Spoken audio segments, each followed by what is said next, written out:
Well, hey friends, welcome back to How People Grow. We've taken a few months off for summer, but I'm excited to get us started again. I'm David Achata, and I'm calling this new season Becoming Who We Are. It's going to be longer than the other seasons, and I'm excited to share so many interviews I've done over the course of the summer. And during the season, we're going to explore the inner journey of becoming and what happens when we begin to listen to our deeper desires, our questions, and our inherited expectations. And then even more, what happens when we start paying attention to our dreams, to questions and experiences that just won't seem to leave us alone. So through Joseph Campbell's framework of the hero's journey and conversations with people I've crossed paths with, we're going to ask, what might it mean to become who we were made to be? So in this first episode, I'm going to share what becoming who we are is about, and through the lens of my own story, what's been going on with me. And I think the central question I want us to start with is, who am I becoming? And what is my North Star? So what am I looking to regularly that's giving me some direction? So here's some updates from me about where I'm at and the ways I'm still becoming.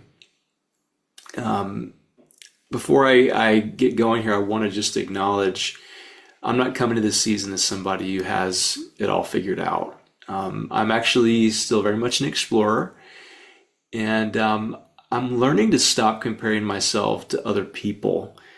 I know that's hard, especially when so much of our social media feeds are highlighting everybody's awesome things. But I'm learning that my life doesn't have to look like anyone else's.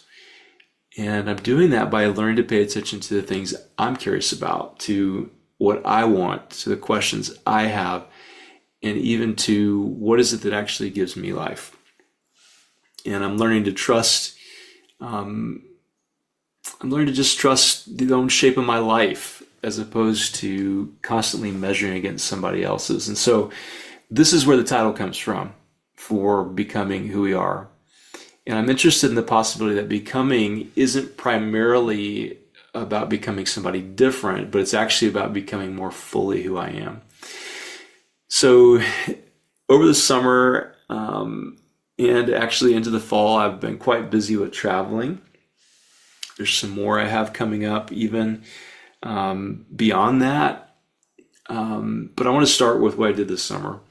So my son graduated high school and my daughter was home, and we decided we were going to just take a big trip because we'd been putting it off and we've been wanting to do it. So we all went to Scotland and we spent 10 days there. It was such an amazing trip. I ended up going to, well, we saw the whole country, but we ended up hanging out in a small town called Rohr, which is where my ancestors on my mother's side came from in 1775. It just so happened that we happened to be there to the day that our ancestor departed Scotland, May 31, 1775. And it's a cool story. I'll have to maybe devote a future episode to it. But in summary, my ancestor John Dalrymple left Scotland because of the high rents on the farm where he was farming sheep and cows, or as they say in Scotland, the coos, and came to the colonies in what was becoming the United States. He was right there smack in the American Revolution. And I wanted to go there with my family just because I just felt like I needed to see it, and I felt like we needed to explore. And so Amy and I put our heads together and found a way to satisfy our curiosities. And I got to stand on the farm that he used to farm and the house he used to live. And I got to hang out with my Scottish cousins and hear history from their perspective. And I did it just because I'm learning I don't need to justify every curiosity and what it's going to produce. I just need to follow them. And so my curiosities are going to keep me busy also through the fall. I do work a little bit still every so often, but when I'm not working, I am trying to really spend some time traveling. And so I'm going to be in Peru for about 2.5 weeks in October. where I'm going to be learning from some of the folks there I've connected with through my network, and just learning more about what can I discover about this other side of my culture where my dad came from. And I know that this is hard for some of us to think you could actually take off and do that, but I want to encourage you. Your curiosities are actually something that is helping guide you to become more truly who you are. And if you can learn to follow that question without demanding all the answers, how are you going to pull it off? What are you going to learn? What's your agenda going to be? I promise it's going to be helpful. And I'm learning that personally. So I'm learning to become more comfortable just being an explorer rather than controlling the outcome. So, as we look at this season, I've been reading a book by a guy named James Hollis called Finding Meaning in the Second Half of Life. It's a really great book. And he talks about why learning to satisfy our curiosities is so important. And he talks about how we as a culture have a problem of running away from ourselves. And he quotes T.S. Eliot. And T.S. Eliot said this: "In a world of fugitives, the person taking the opposite direction will appear to be running away." All right, I'm going to say it one more time. In a world of fugitives, the person taking the opposite direction will appear to be running away. And that line just really stuck with me because it got me to thinking about how often we're actually running away from our true self, capital T, capital S, true self. I've seen this in myself. I've seen it with my clients. I've seen it in my friends. Sometimes we do it intentionally, sometimes not intentionally. But if we're running away from our true self, what are we running toward? Well, that's really easy. We're running away from, we're running away from our true self. We're running toward things like achievement, security, predictability, approval, productivity, money, status, comfort. We want to be seen as successful. But sometimes the person who starts moving in a different direction, they look like they're the one who's lost, like they don't have it figured out. But maybe they're actually the ones that are running toward themselves. What if what looks like running away is actually a running toward ourselves? This is a hard one to grapple with for some of us because we live in a culture of anxiety. And what Hollis talks about in his book is how this is what our culture is swimming in. The book's a little bit older, but it's still the same. I was watching a TV show last night on Netflix, and I was telling Amy this morning, it is just full of anxiety. It's like everybody's out to get everybody else. I guess that's what happens when you watch neo-Westerns. I love Westerns. And somebody's trying to take somebody's land. There's an old love interest, there's codependency, there's addiction, there's the lone cowboy who's the only one who's got the courage to stand up to the corporations that are coming in. So we have this culture of anxiety, and it teaches us if you can just muster up the strength, you can face it by yourself. But that just produces more anxiety. We're made for connection.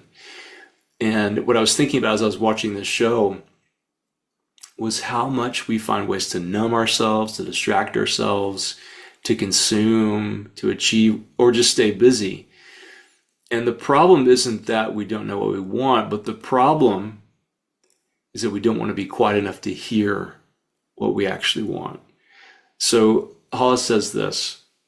He says, apparently, where one has no personal life, no depth of character, one must have an artificial life with someone else's values. Now, I don't know about you, but that resonates with me. So what happens when a person doesn't have an interior life? What happens is that we end up living from values that we've inherited from somewhere else. This can feel like living under pressure, but you don't really know it. So an example is I had a friend of mine from out of town, and we were out looking around Chattanooga, and we went into a bookstore, a Christian bookstore, and the books were just filled with messages that I didn't agree with. And I was showing her around, and And we stepped outside the store and it felt like a weight had been lifted from our chests. And I think that maybe that's some of what I'm trying to communicate is like, this is how our lives feel when we live beneath the weight of what someone else or a family system or maybe a job even, or even a religion tells us what we need to adopt as our own. Now, I'm not against Christianity, but I am against messages that seem oppressive and that take the life out of our bodies. And we have to pay attention to how it feels. Some of us don't know we're living with that pressure because we're immersed in it. And so, as Hollis talks about this culture of anxiety, he says we try to meet that anxiety with three seductive ideologies. The first one is materialism. So we want to buy and get some new stuff. Second one is hedonism. That's pleasure, just like endless pleasure. And the third one is narcissism, which is, an elevation of myself to, the ultimate God. And I don't want to live by those values. And I'm sure that many of you don't want to live by those values, but it is incredibly easy to get swept into them. So in this culture of anxiety, how do we find ourselves a way out? And the answer is desire. Because what Hollis has gotten me to thinking about as I've been reading this book is the question of what I really want. I have a million options, just like probably you have a few options of things you can do, but how do you get in touch with what you want so you would even know what option to choose? And I learned that the word desire actually comes from a Latin word, and the Latin word means of the stars. Isn't that cool? And I really love that image, as desire is something that can orient me. It was a sailing term. Desire is something that points toward, that we're aiming ourselves, toward a direction. So I want to ask for you, what desires just keep returning? What are you curious about? What won't leave you alone? What really gives you life? What are you drawn toward and you can't even explain why? Every desire doesn't need to be followed. But I also think that we don't need to suppress every desire either. Because some of those desires may be part of how you discover your direction. And so for me, I'm increasingly becoming freer to avoid the old, habit of comparing. I'm getting free of inherited expectations, of cultural definitions of success. And I'm learning to get better at listening to my own life. Back to that word curiosity, dreams, creativity. Like these are types of things that won't leave me alone. And I want to learn to integrate all these parts of who I am.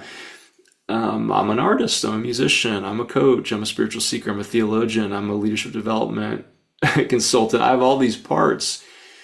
I also have multiple cultural roots. And I'm learning that these are all the things that make up who I am.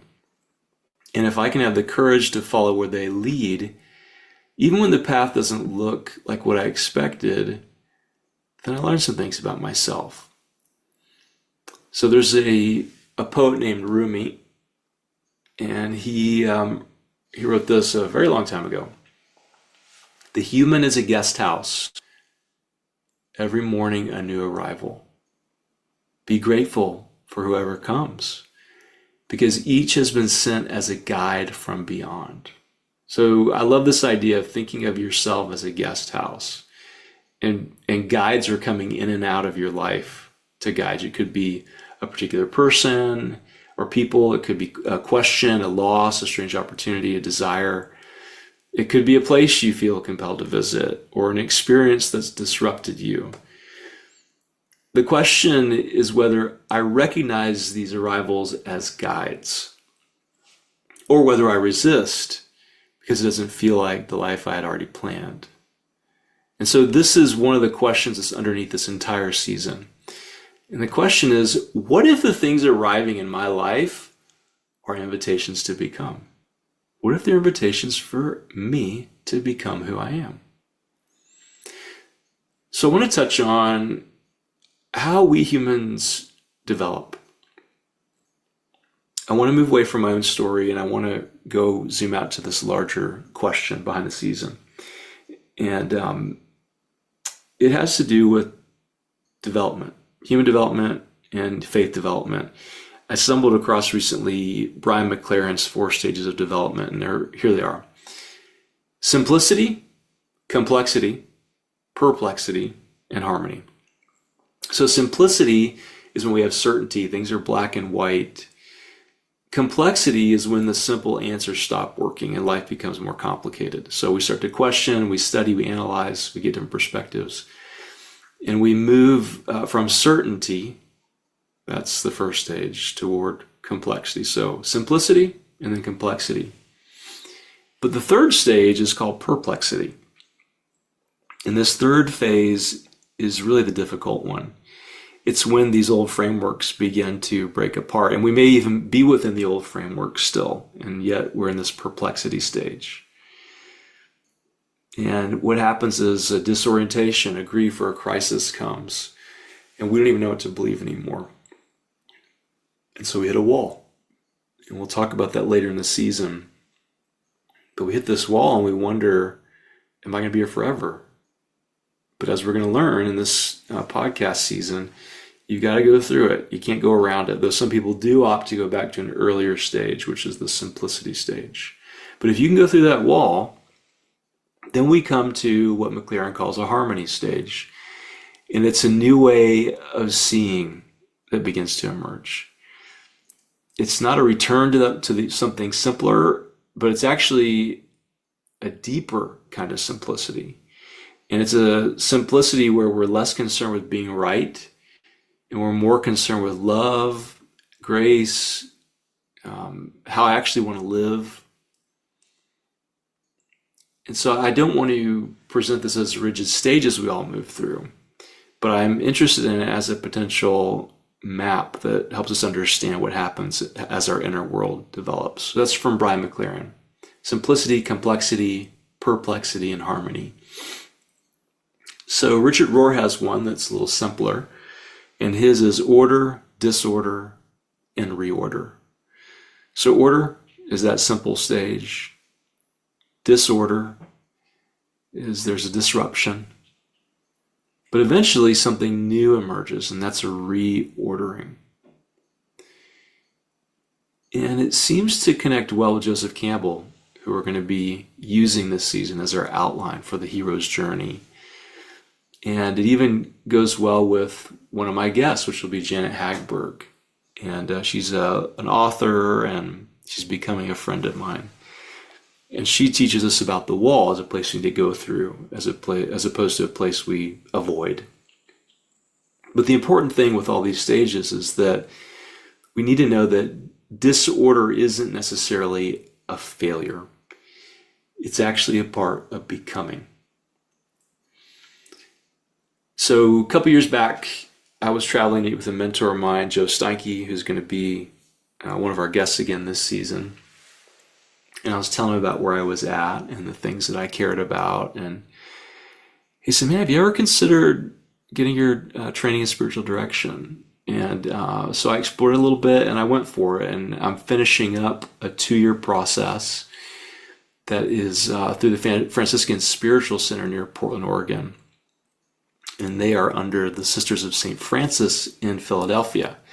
And the training has been really meaningful to me. Learned from a lot of neat men and women. There's a lot of nuns in the training. There's a few brothers of the Franciscan order in there as well. So it's been cool to learn from them. And one of the things I love about Franciscanism is their emphasis on the inherent goodness of all things.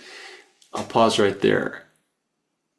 Imagine what would happen if you moved through life looking at how, like, where the good things were, as opposed to how I was raised was the inherent evil of all things, and you got to be careful at every turn.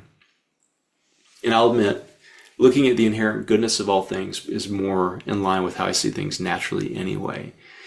But as I've been in this training with these wonderful new friends, it's helped me look at creation, at people, my own body, my story, and even my whole life differently, as something good to be learned from.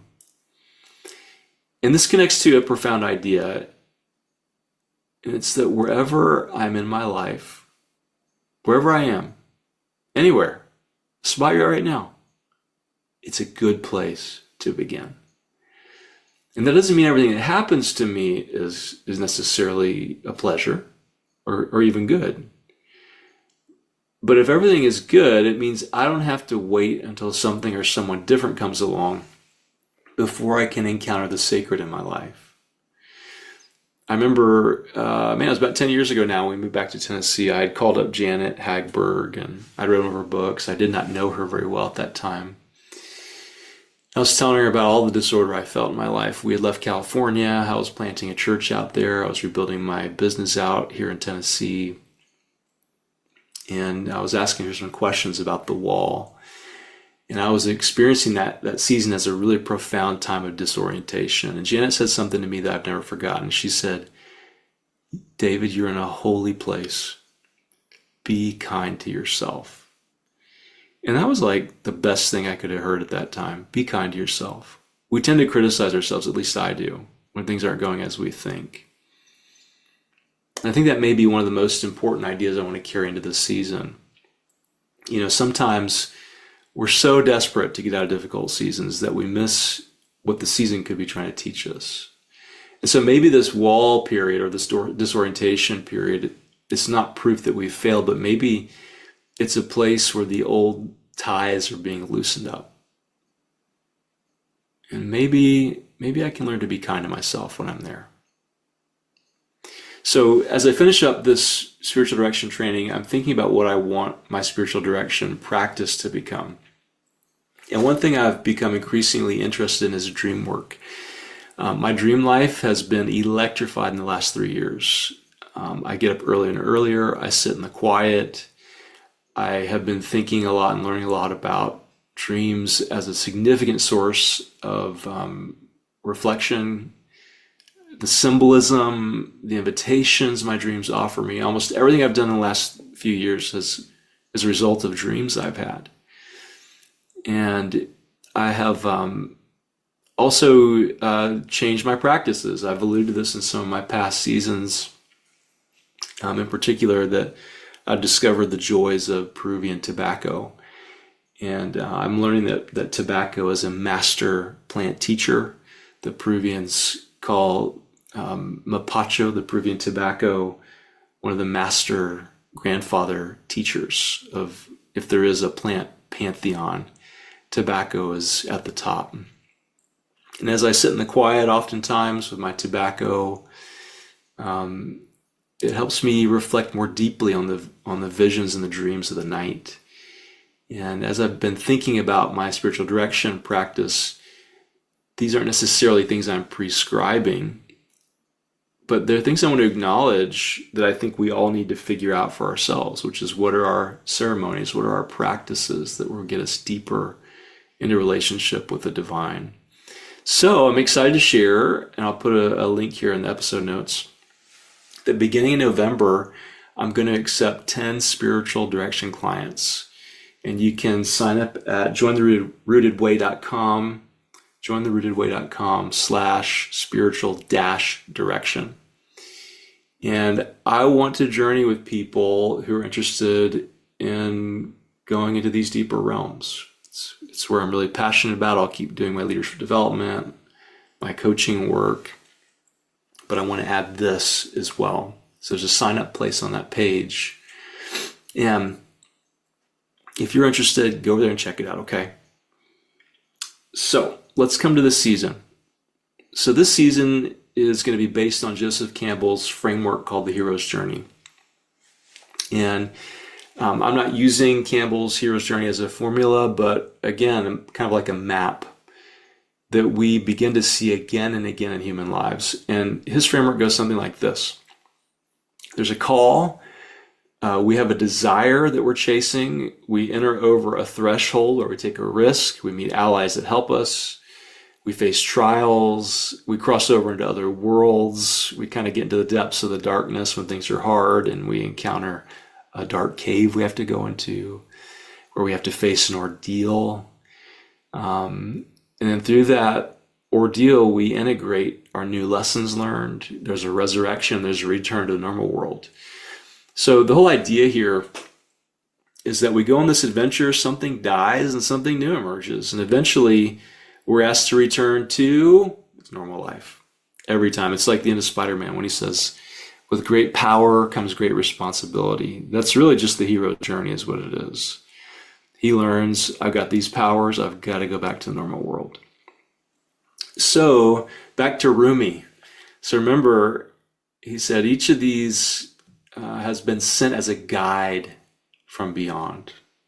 So I want to introduce you to some of our guides. And this season will be, I think, 13 episodes, so significantly longer than the other ones.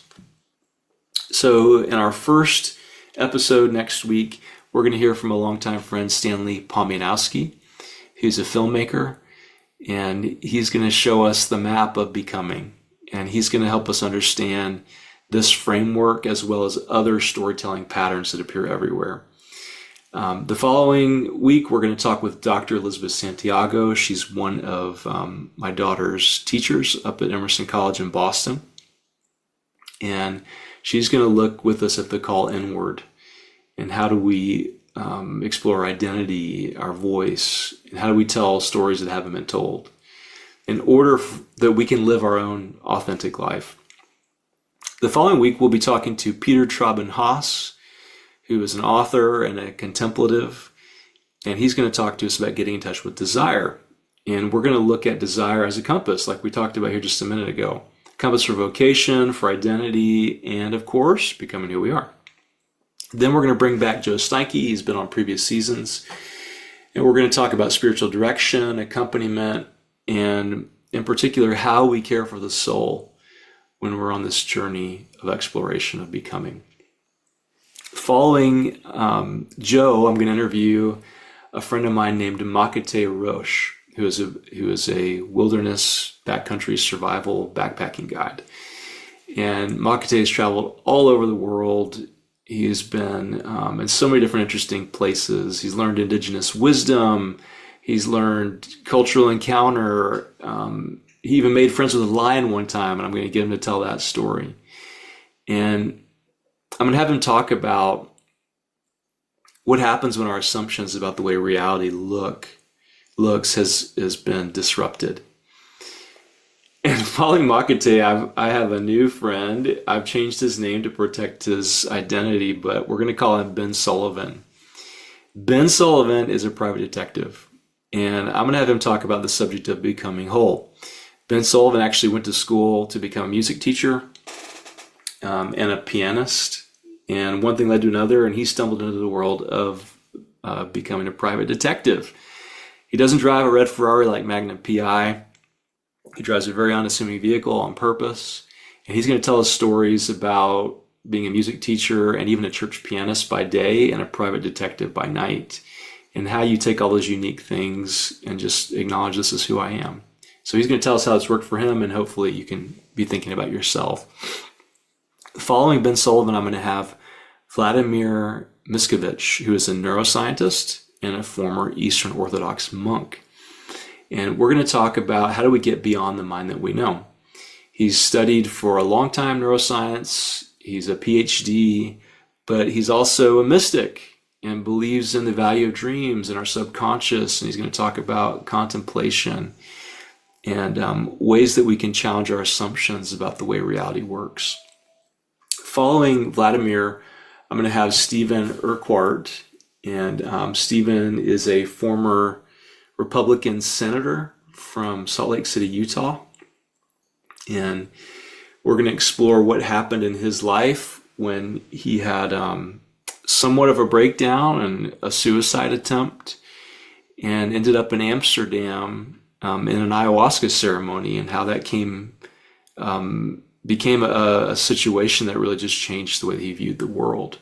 So he's going to share what happens when we just have to tell the truth about what we've learned and how we move forward into the world with that. So that's going to be a wild episode. And then I'm so excited. I've talked about Janet Hagberg. To many of you, I recommended her books. I got her to record a monologue for me. She doesn't do interviews anymore, but she did do a monologue for me. that I'll be mixing into portions of previous interviews she sent me, where she's going to share in detail about the wall. So I'm so excited to have this updated sort of interview with Janet. So following Janet, I'm going to interview a longtime friend of mine named Lisa Tilstra, who's going to share about how do you tell your stories. Lisa lost her first husband at a young age, and she's going to share about grief, about healing and storytelling, and how we make meaning from our lives through storytelling. And then following Lisa, I'm going to do something I've never done.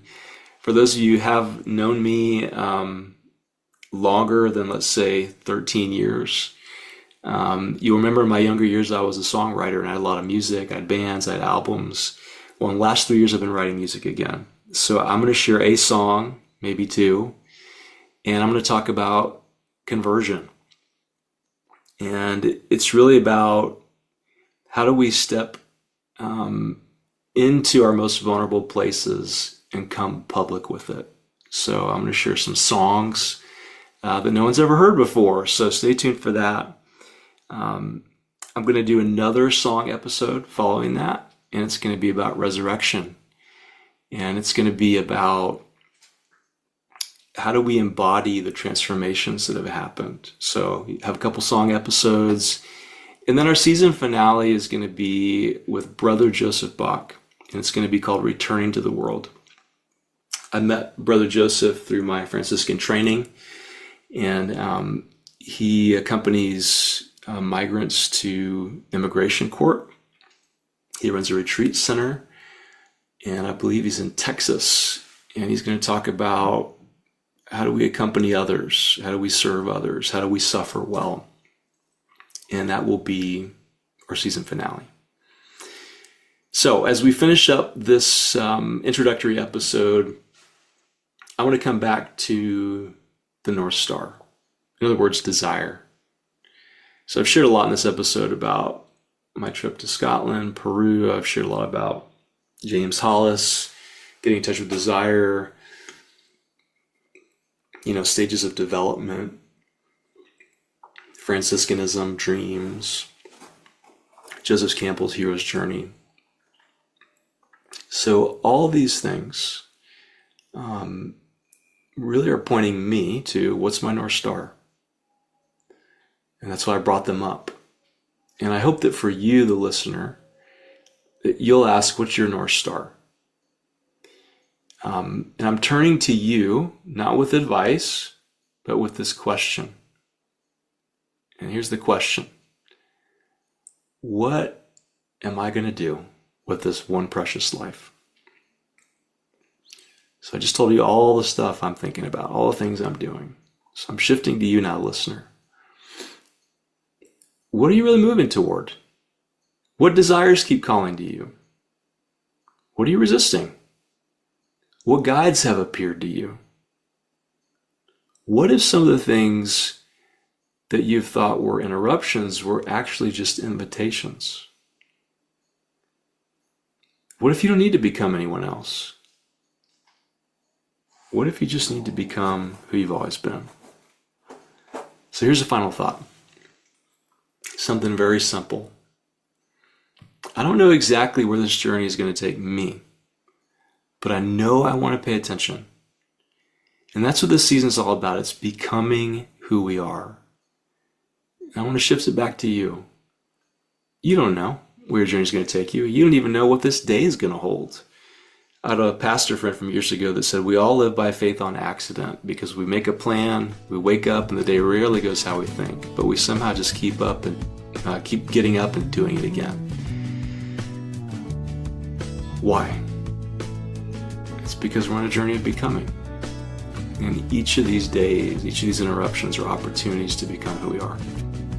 So thanks for being here. I want to have you come back, please, next week as we interview Stanley Pominowski. Episodes will release at 6 a.m. Eastern on Mondays. And Stanley's going to walk us through how do stories work. So thanks for being here. If you're interested in spiritual direction, check the link in the show notes. jointherootedway.com/spiritual-direction. You can sign up there and we'll launch that in November. So thanks for being here, my friends. Hope you you come back. We'll see you next week.